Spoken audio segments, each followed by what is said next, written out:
Marvel Games has distributed its properties into developer collaborations that have produced titles such as Marvel's Spider-Man from Insomniac Games, Marvel's Avengers from Crystal Dynamics and Marvel's Guardians of the Galaxy from Eidos Montreal. Marvel's latest partnership announces the first initiative from Skydance New Media, whose Marvel title will be the studio's debut game. Skydance New Media is the interactive division of Skydance Media and led by influential industry powerhouses. Amy Hennig, president of Skydance New Media, is known for her seminal work on the Uncharted series, of which she was a co-creator, writer, and director. Alongside Hennig, Julian Beek is Skydance New Media's executive vice president and general manager, following 6 years as a producer at Electronic Arts. Now, Skydance New Media's first initiative has been announced in tandem with Marvel.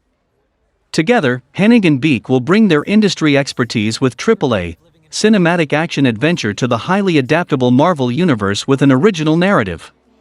Skydance New Media was forged to craft story-focused interactive entertainment, which will be put forth toward its first project as a AAA Marvel title. Skydance New Media's culmination of industry veteran talent appears like a perfect match for Marvel, considering the games that both studio heads have helmed and been a part of.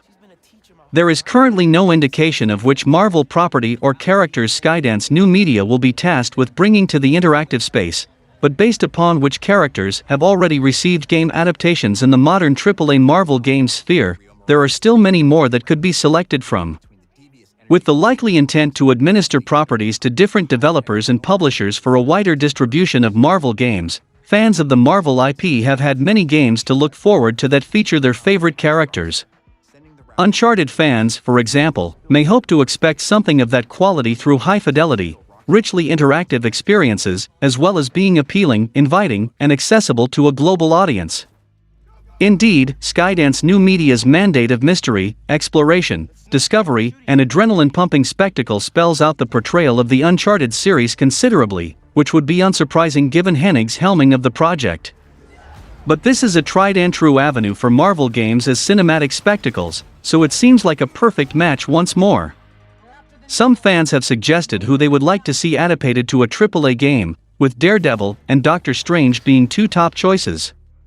With Insomniac taking on original continuities for Marvel's Wolverine and Marvel's Spider-Man, it will be exciting to see which Marvel property Skydance New Media has the chance to depict now that its partnership has been announced.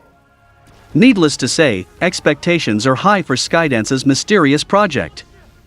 Now one of the new Marvel game's first castmates has announced their participation, and is likely to raise expectations even higher for the game. Gavankar's announcement confirmed that she's taking part in the upcoming Marvel game from Skydance, but she doesn't go so far as sharing any spoilers. Her role in the game, how prominent her character will be, and how much work she's done, if any, remains unsaid. Skydance hasn't announced what the game will be, after all, so Gavankar announcing her character would likely ruin the fun. Joining the cast of Skydance New Media's upcoming Marvel game is Janina Gavankar. Gavankar is an industry veteran with experience in film, television, and video game voice work.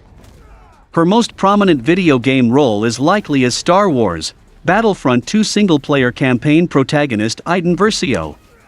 She's also had roles in video games including Horizon Zero Dawn, After Party, and Far Cry 4. What may be Gavankar's most exciting work is yet to come, however, as she's cast as the villain Tanta Sila in Square Enix's upcoming Forspoken. Gavankar also has another major video game-related role coming up, but it's not for an actual game nor is it voice work. Gavankar has been cast in the upcoming Borderlands movie, currently planned to be released in 2022. Her role isn't what many might expect, either. She'll be playing Commander Knox, a new character that'll still be familiar to Borderlands players. The original General Knox was a villain in the Secret Armory of General Knox DLC, with Gavankar playing his daughter in the new movie.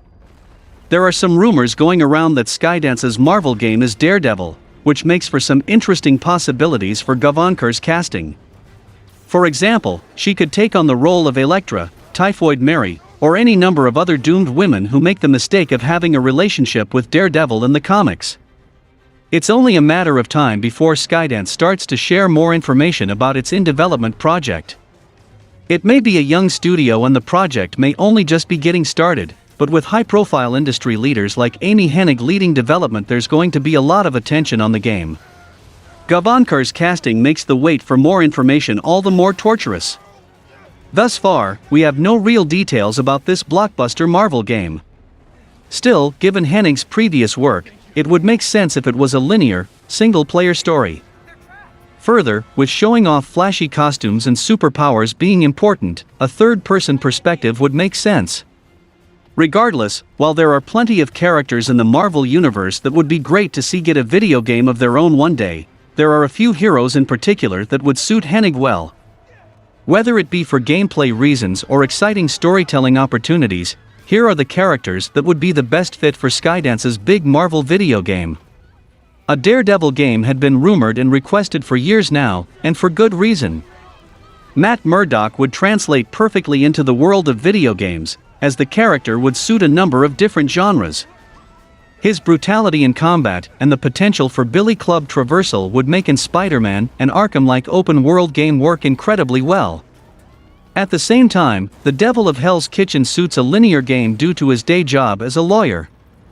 Hennig could write some brilliant scenes that take place in the courtroom, with Skydance looking toward a very recent Marvel game for inspiration.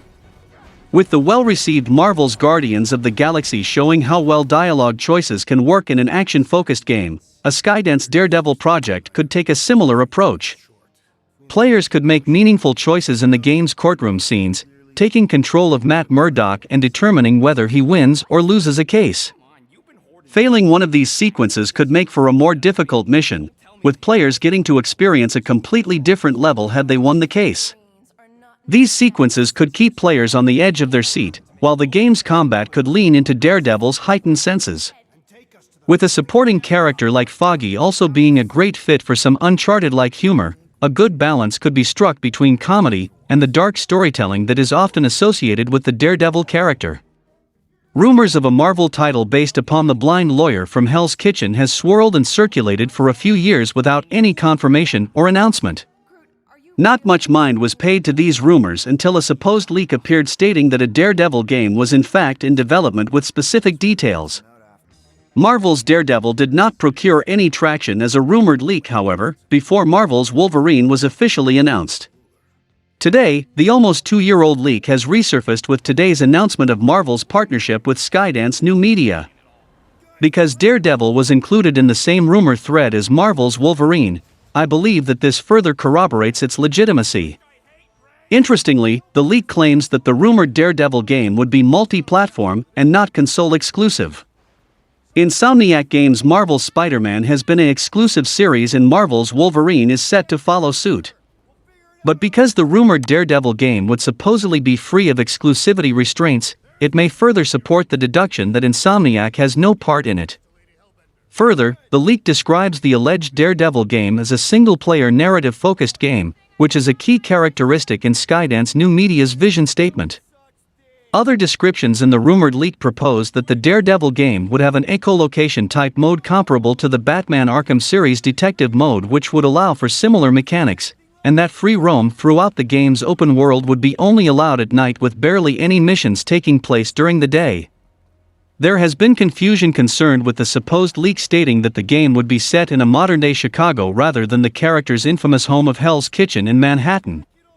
This note has caused some fans to argue that the strange specificity of the game's location may point toward it featuring a character other than Daredevil, even if the rumors thread may have dealt with early development notes at the time. Troy Baker's subtle and cryptic Daredevil post also added fuel to the rumors' fire earlier this year, though it's unclear whether the actor's input was meant to simply demonstrate his excitement for such a project or tease his involvement in it. Regardless, fans and talent alike may be anticipating a Daredevil game announcement through each new developer and publisher partnership with Marvel in the future. But until confirmed announcements are made, the rumored leak has yet to be substantiated further with regard to an alleged Daredevil title. Doctor Strange is another Marvel hero that is begging for a video game adaptation, as he would allow any developer to have complete freedom when it comes to their storytelling and gameplay. With the sling ring in hand, Strange could teleport anywhere in the world, letting players experience Uncharted-like set pieces in mountain ranges, cities, or even underwater. From a storytelling perspective, Strange provides just as many opportunities. Hennig and Skydance could lean into the potential of the multiverse, letting players fight evil versions of Marvel heroes or Doctor Strange himself. A horror approach could be achieved by using Nightmare, as the Marvel villain could open doors to some truly terrifying experiences. Strange himself would be interesting to explore on a deeper level too, as he is a flawed person just like Nathan Drake. With his many spells also guaranteeing a moveset that boasts a huge variety of attacks and potential upgrades, the character could be an excellent choice that lives up to the promise of a blockbuster video game. One of the many strengths of the Uncharted series was the exciting locations that Nathan Drake would travel to on his adventures. Be it Shangri-La from Uncharted 2, Among Thieves, or the Atlantis of the Sands from Uncharted 3 Drake's Deception, the locations were visually spectacular and instantly memorable. As such, it would make sense for Hennig and Skydance to want a setting that is a bit more exciting than New York, as games like Marvel's Spider-Man have already used this location. When it comes to great Marvel settings, there are few better than the nation of Wakanda. Marvel's Avengers War for Wakanda expansion showed just how beautiful the Wakandan jungle can be, but it did not capture the full spectacle of the African country. Outside of the throne room and Chala's base of operations, players never actually get to explore the region's futuristic city, which feels like a missed opportunity. Skydance taking players to Wakanda could rectify this, with the buildings and city streets of the country featured prominently.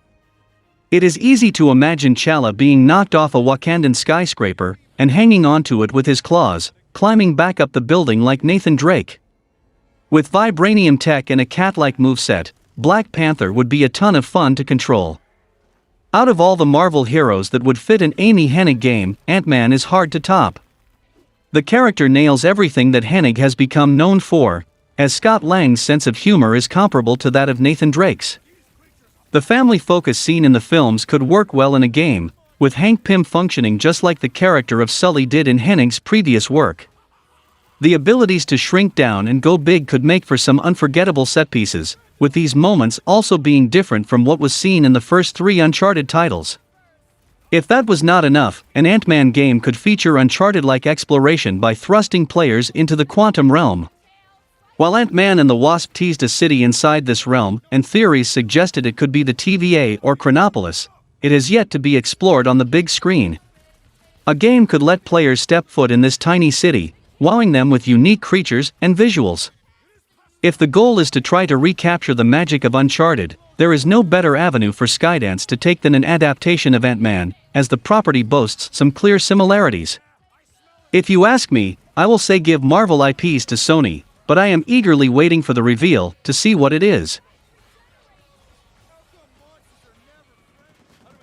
Moving forward, we have some interesting updates on the PlayStation 5, and the game sales on the platform, as Sony's Q2 2021 report has been arrived.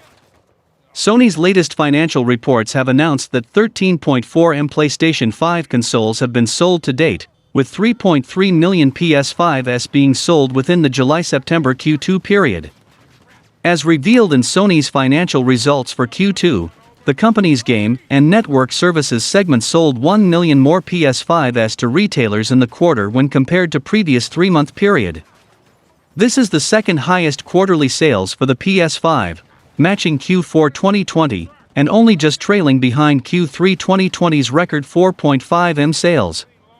These sales contributed to a total of $5.86 billion in revenue for Sony's gaming division, up 27% year-on-year for the best Q2 PlayStation has ever achieved. Of that revenue, $0.751 billion was taken as profit. While sales are impressive, there has been a decrease in operating profit, which is down 21% year-on-year. This comes partly due to lower PS4 sales. The console sold just 0.2 million units this quarter, and PS5 consoles being sold at a loss. Overall, PlayStation accounts for 27% of Sony's total revenue this quarter, and 26% of its total operating profit. In-game sales, Sony reports 76.4 million games sold during the quarter across PS4 and PS5, where 7.6 million in that were first-party sales. There have been 201.4 million PlayStation games sold in 2021. 141 million, or 70%, were via digital download. This compares to 67% in the same period last year. 26 million, or 13%, are first-party games published by Sony. This compares to 17% in the same period. Total digital sales for Sony's game and network services increased 5.7% YoY. Full game digital downloads is 30.51%, add-on content/MTX/DLC is 45.31%, subscriptions is 24.19%. The add-on content and subscription segments continue to be the key growth drivers for PlayStation. Sony reported 47.2 million PS Plus subscribers and 104 million monthly active users for the quarter ending September 30th. Last year this was 45.9 M and 108 M. The year prior it was 36.9 M and 96 M. Hasn't returned to the peak during the pandemic, but still strong versus prior to pandemic. Sony says PS5 is still supply constrained due to global supply chain issues and short supply of semiconductors. Sony expects to have over 22 million PS5s shipped by March 2022. It is currently at 13.4 million as of September 30th. Xbox has also reported some percentages, but not numbers. No console sales or Game Pass numbers were given, which is disappointing, and we know that as usual, they don't give their numbers for software and hardware sales and other analytics. They are also very fierce on acquisitions, and also Sony acquiring studios that they have close relationship with. And also it has been reported that Sony has $13 to $14 billion especially for acquisitions, which I don't know how much that is credible, but hearing the Sony product manager's words earlier this year, I think Sony is also looking forward to make some big moves here. Okay, let's leave it right there, and focus on the topic.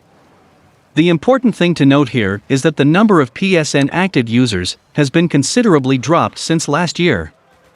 This may be an impact made by the PC porting that have resulted in a decline of the active PlayStation Network users. I'm saying, the PC porting may be beneficial in the short term for Sony, but in the long term it will definitely affect the brand and may reduce the quality of games, and it could get worse if they go day and date, which leads to our next topic of discussion. PlayStation is currently breaking records with the PlayStation 5, as the next-gen console continues to sell out across the world nearly a year after its release. Yet while the console remains PlayStation's top priority, it has also set its eyes on a separate platform. The PC gaming environment has become an increasing focus for PlayStation, with the company publishing more and more of its biggest first-party exclusives on the platform. To punctuate this new effort, PlayStation has launched a new label. Introducing PlayStation PC, a brand that Sony will be associating with all of its publishing efforts to bring games from the PlayStation 5 and PlayStation 4 to the PC platform. The label is already appearing in official PlayStation communications. It was first noticed on Steam, where several games including Days Gone, Helldivers, Guns Up, and Everybody's Gone to the Rapture have had their publisher updated to PlayStation PC LLC. Previously, these games were listed under the publisher of PlayStation Mobile. That publishing label is still listed for several of PlayStation's PC games, including Horizon Zero Dawn Complete Edition, Predator Hunting Grounds, and the recently announced God of War PC port. These listings will likely be updated before long. The PlayStation Mobile label was simply available for Sony to use when it decided to begin its experiment with PC ports. While the switch to the PlayStation PC label from PlayStation Mobile doesn't have any direct implications, there's a clear implication to the decision. An official label for PlayStation game publication on PC shows that, at the very least, PlayStation isn't backtracking on its decision. It could have otherwise stuck with the PlayStation Mobile label. God of War's PC port announcement is further evidence of this dedication to the platform, being PlayStation's biggest PC release yet. It's too early to tell if the introduction of the PlayStation PC publishing level means a greater effort to bring PlayStation games to PC, which is a double-edged sword. Now it seems that yet another PlayStation exclusive game has had its PC port leaked online, though an official announcement hasn't been made. SteamDB has leaked the potential existence of a PC port for Sackboy: A Big Adventure. A PS5 launch title and cross-gen game also available on PS4, Sackboy: A Big Adventure is a 3D platformer game with a focus on co-op play. Sackboy reviews were mostly positive at the time of its release, with it being considered another solid entry in PlayStation's popular Little Big Planet franchise. For the most part, Sony's PlayStation PC ports have consisted of more adult-oriented games, like Horizon Zero Dawn, open-world zombie game Days Gone, and most recently, the epic action-adventure game God of War. Sackboy: A Big Adventure would be quite the departure from those games, so it will be interesting to see if a PC port of it is met with quite the same fanfare the other PlayStation to PC games have enjoyed. One has to wonder what other PlayStation games may make their way to PC eventually. Rumors and leaks have consistently pointed to games like the Demon's Souls remake and Bloodborne getting a PC port. Yet, it seems that PC porting process may very well extend to God of War Ragnarok as well. After the reveal that Jetpack was working on God of War, internet sleuths dug through the company's LinkedIn and discovered an employee named Warren Lee who lists God of War Ragnarok as a project of his. This likely means one of two things. First, it could simply be human error. Lee may have made some mistake and accidentally typed Ragnarok to follow God of War, as it's a very simple continuance mistake. Secondly, however, it could be that Jetpack Interactive is handling a PC port of God of War Ragnarok alongside or after God of War as well. For that, there's a could of things worth noting. This doesn't mean, for example, that God of War Ragnarok releases day and date on PC, as rumors have alleged Bloodborne's PC port is complete, but has been held for a long time. This could be God of War Ragnarok's fate too. Secondly, many were curious about why Sony's recently acquired port developer Nixxes wasn't working on God of War, and it could be that there is some contract for Jetpack to do the God of War franchise, while Nixxes works on other PlayStation PC ports. As I stand by the word, I am not with the PC porting, but I think PlayStation is going to go day and date sooner, with the next generation of PSVR is also gonna be supported on PC.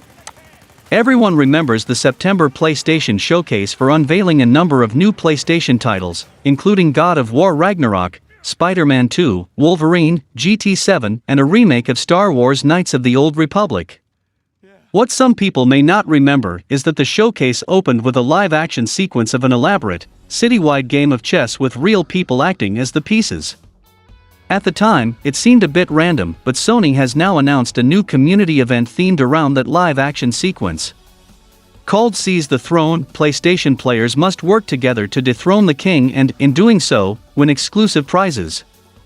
Anyone who wishes to take part must first register through the official PlayStation website using their PlayStation Network account.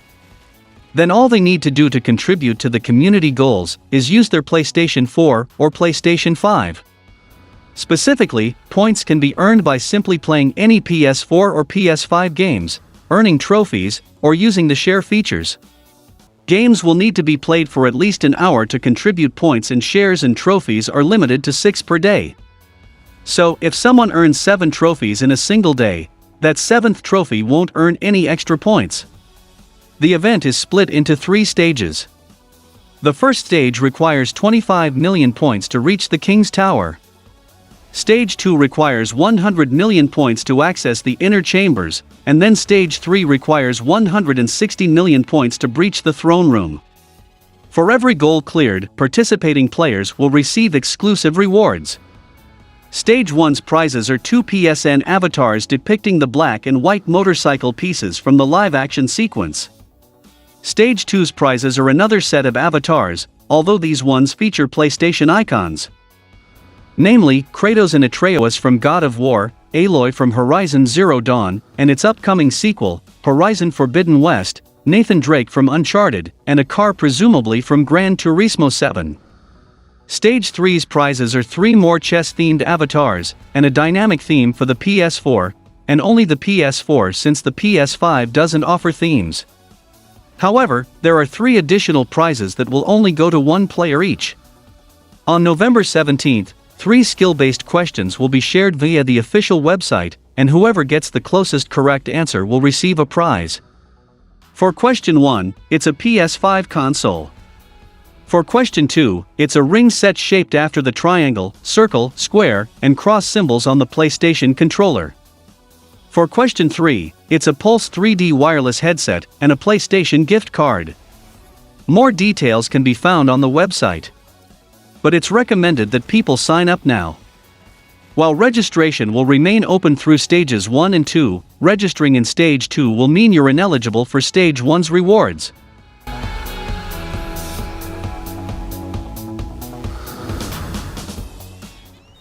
The last Wednesday of every month, Sony pulls the curtain back on the free PlayStation Plus games that subscribers can look forward to next. However, the free PlayStation Plus games for November 2021 are an exception, as Sony only announced one of the free games on the last Wednesday of the month, waiting to reveal the rest of the lineup until Thursday, October 28 for whatever reason. That's not the only way that the free PS Plus games for November 2021 differ from the norm. While PS Plus subscribers are usually treated to just 3 free games every month, the free PS Plus games for November 2021 include a bonus 3 games. The lineup includes 2 cross-gen games that will be available on both PS4 and PS5, 1 PS4 game, and 3 PlayStation VR games for a total of 6 free PS Plus games for November 2021. The traditional console games that make up the free PS Plus games lineup include First Class Trouble, coming to PS4 and PS5, Kingdoms of Amalur: Re-Reckoning, coming to PS4, and Knockout City, PS4 and PS5. First Class Trouble is a social deduction game a la Among Us, whereas Kingdoms of Amalur: Re-Reckoning is a remaster of a popular action RPG from last generation. Knockout City, meanwhile, is an online multiplayer game about dodgeball. As for the free PlayStation VR games coming to PS Plus, fans can look forward to The Walking Dead, Saints and Sinners, The Persistence, and Until You Fall.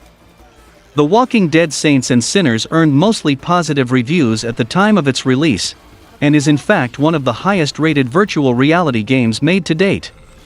The Persistence, meanwhile, is a first-person horror roguelike where players have to fight off hordes of mutants. Until You Fall is the highest-rated game of the bunch, delivering a hack-and-slash roguelike experience for PlayStation VR fans to test their skills. The free PS Plus games for November 2021 will be available to download starting Tuesday, November 2nd.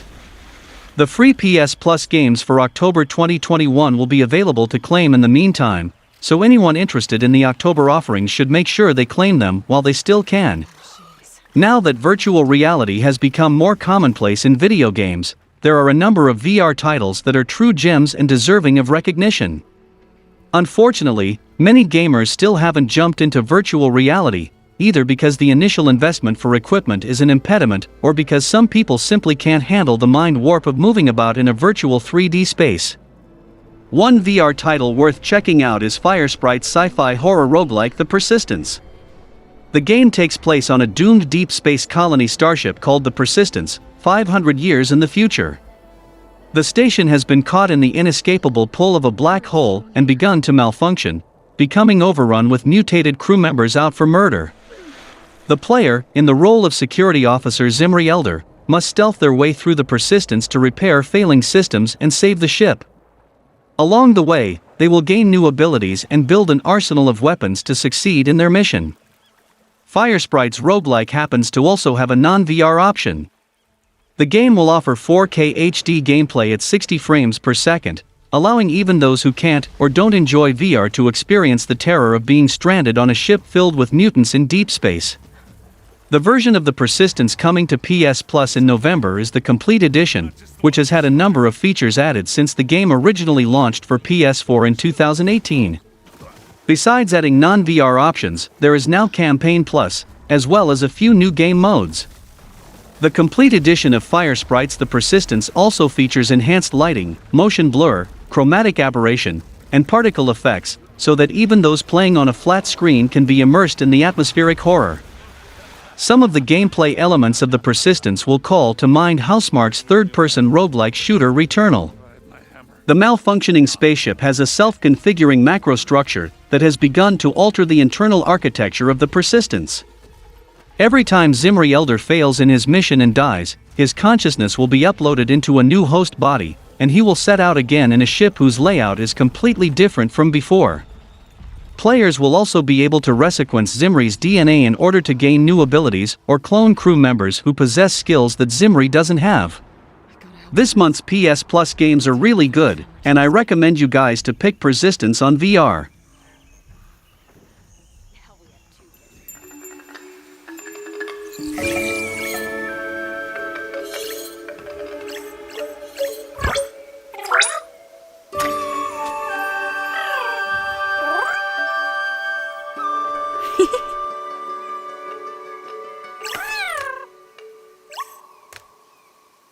Hi.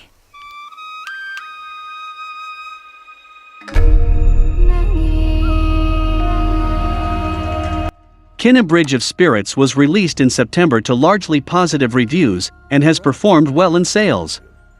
So much so that, according to developer Ember Labs, the game has already broken even on its development cost. In an interview with Bloomberg, Ember Lab heads Josh and Mike Greer discussed Kena's road from development to release. To their surprise, the game has apparently sold well, and while they don't divulge specific sale numbers, they say it's already recouped its initial development costs. It's unclear how much money Kena had behind it, but this is great news for the small studio. It's hard to tell what's a huge success and Sony's happy, said Josh in the article. It's great to hear that Kena is a success, and it also featured on the PlayStation's top downloads charts. Hope we get a sequel or a new IP from Ember Lab with the full backing of Sony. Through this they became a full-time development team, which is great to hear. Ember Lab's first video game, Kena Bridge of Spirits, officially launched a little over a month ago and has done exceptionally well. After being revealed with the PlayStation 5 console at Sony's Future of Gaming event, fans have been closely following the game that looks like a playable Pixar movie. It lived up to that expectation, telling a heartfelt story about regret coupled with impressive gameplay and adorable companions. The game isn't perfect, but it is a fantastic debut for Ember Lab, a studio formerly known for its animated commercials. When a successful new IP launches, one of the first things fans want to know is whether or not there will be a sequel. Nothing has been announced one way or another for Kena Bridge of Spirits, but there are a lot of reasons why Ember Lab should think about making Kena franchises. Kena Bridge of Spirits has a beautiful game world, and while there is a narrative focus, the game doesn't fully tap into the storytelling potential. There's a lot of unexplained lore and hints at a deeper meaning sprinkled throughout the game, but most of it is never explained and would be a great starting point for more games. The world is already built on an interesting premise. Kena is a young spirit guide who rids a village of corruption by helping troubled spirits who are unable to move on into the next life. With the help of forest spirits collectively known as the Rot, she is able to restore balance to the village. The story is ultimately about forgiving oneself and learning to move on and live in harmony with nature. While the map is a decent size, Kena Bridge of Spirits only dives into one community and doesn't have many characters. There are a ton of directions a sequel could go in, and it could build on the solid foundation established by the first game. A sequel could also build on the success of Kena Bridge of Spirits and take the opportunity to expand both the scope and depth of the story. The world is beautifully crafted with so much mythology and lore to unpack, it would be a shame to stop now. Not every game needs a sequel, but Kena definitely deserves one.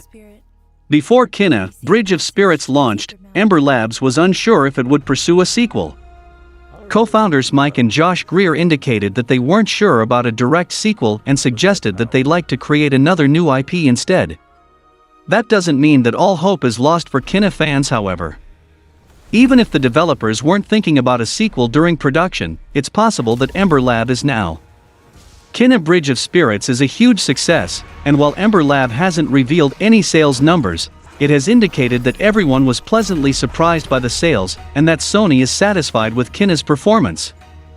That's no small feat for an indie game. In September, Kena Bridge of Spirits ranked as the third most downloaded PS5 game in the United States and Canada. In Europe, it took the #1 spot. Keeping in mind that Kena didn't actually release until September 21st, that's pretty impressive. Even without public sales figures, it's easy to see that Ember Lab's first game is a hit. Since Kina's release, the developer has announced that it will not be going back to commercial advertising, and has decided to become a full-time game developer. One way or another, there will be a new game eventually. A new IP would be great, but why not complete Kina's story? A sequel to Kina, Bridge of Spirits doesn't have to be the next project. Ember Lab should take time to think about where the series should go before rushing into it. Even if the studio makes another new IP next, fans would love the opportunity to revisit Kina's world later on. If Ember Lab holds to its original position, there may not be a new game to look forward to, but Josh Greer confirmed that they would be interested in continuing Kina's story in a film or TV show, but I would prefer a game over those. Because of the storytelling potential Kina Bridge of Spirits has, there are a ton of narrative directions a sequel could go in. One of the most compelling directions, however, is Kina's backstory. Kina's history is hinted at throughout the game. She talks a lot about her father, and how she carries his staff, but there's not much more than that. Kina's quest to reach the sacred mountain shrine is motivated by the desire to make her father proud, and a brief cutscene towards the end of the game shows Kina interacting with a younger version of herself, who seems to be lost in the spirit realm searching for her father. Other than that, hardly anything is disclosed. By the end of the game, players know more about the spirits Kina helps than they do about Kina herself. She confides in the old man that she comes from somewhere with different traditions, but it's never elaborated what those traditions are. It's not really revealed how she lost her father or what kind of relationship they had. A sequel could dive deeper into Kina as a character and take her back to her roots. Where did she come from, what was her father like, and what other influences has Kina had in her life? Kina is not the only spirit guide out there. A sequel should teach players more about Kina and the world she lives in, but there's also a lot to unpack regarding the relationship between the real world and the spirit realm. The rules of the world are never quite made clear. Kina is primarily in the real world, however. Every NPC she encounters seems to be a spirit, judging by the way they disappear into thin air and teleport to wherever Kina is. It's not clear where that boundary is. A lot of the game feels like Kina is in the spirit realm already, but that theory is disproved when she actually gets to go. A sequel could also have Kina act as a mentor to another young spirit guide, following in her father's footsteps. It could explore other nature spirits like the Rot. It doesn't seem likely that a Kina sequel would bring the Rot back as companions, but they can't be the only nature spirits out there. There are tons of ways that a sequel could help expand the amazing world Ember Labs created while giving Kina a more pronounced character arc, and it would be a shame to pass up the opportunity. I hope Kina gets a sequel, and I'm also looking forward to the new IP from Ember Lab. And that's all for the video, guys. Like and share the video for a greater audience. Comment your thoughts on the topics, and donations are always appreciated. Subscribe to the channel and click the bell icon, and until then, from SMPV, it's goodbye.